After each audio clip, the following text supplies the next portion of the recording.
جس میں اللہ تعالی سب سے پہلا جو ویلکم کرے گا جنت والوں کو، وہ یہ نہیں کہے گا میرے ایمان والے آ گئے، تہجد والے آ گئے، نمازی آ گئے. پوری تفصیل سنو. اللہ تعالیٰ جب جنت میں بٹھا دے گا جنتی مرد جنتی عورت. ہمارے ابا اور اماں کا قد کتنا تھا کچھ پتہ ہے؟ 130 فٹ. کتنا بھائی؟ 130 فٹ. یہ تو آپ نے سنا ہے کہ یوسف علیہ السلام سب سے خوبصورت تھے، سنا ہے نا؟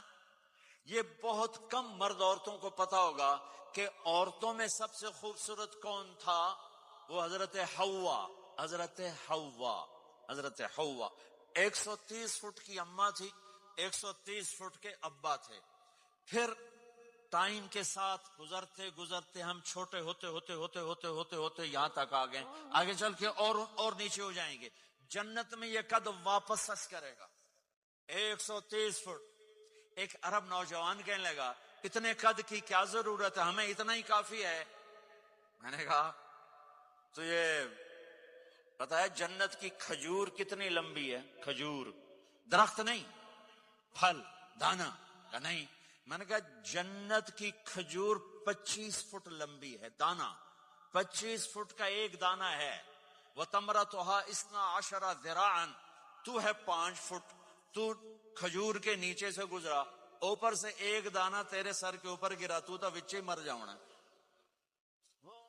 پھر مسرات سے معذرت کے ساتھ جنت کی حور کا قد ہے 130 فٹ اور تو گیا 5 فٹ. وہ تو تجھے جیب میں ہی ڈال لے گی. پھر پوچھے میرا ہسبینڈ کدھر گیا؟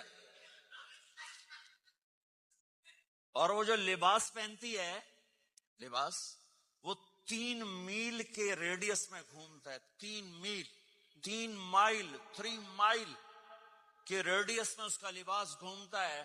کسی ایک بو جج پا کے انہیں بھول جاؤنی کہ ہسبینڈ گیا کدھر. لہذا تمہیں بھی 130 فٹ کرے گا، ان کو بھی 130 فٹ کرے گا.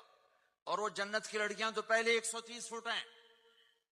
ام سلمہ نے پوچھا یا رسول اللہ جنت کی عورت کا درجہ بڑا ہے یا ایمان والی عورت کا؟ آپ نے کہا ایمان والی عورت کا. کہ وہ کیوں؟ کہا بصلاتہن وصیامہن وعبادتہن. جنت کی عورت نماز نہیں پڑھتی، ایمان والی عورت نماز پڑھتی ہے. جنت کی عورت روزہ نہیں رکھتی، ایمان والی عورت روزہ رکھتی ہے. جنت کی عورت عبادت نہیں کرتی، ایمان والی عورت عبادت کرتی ہے.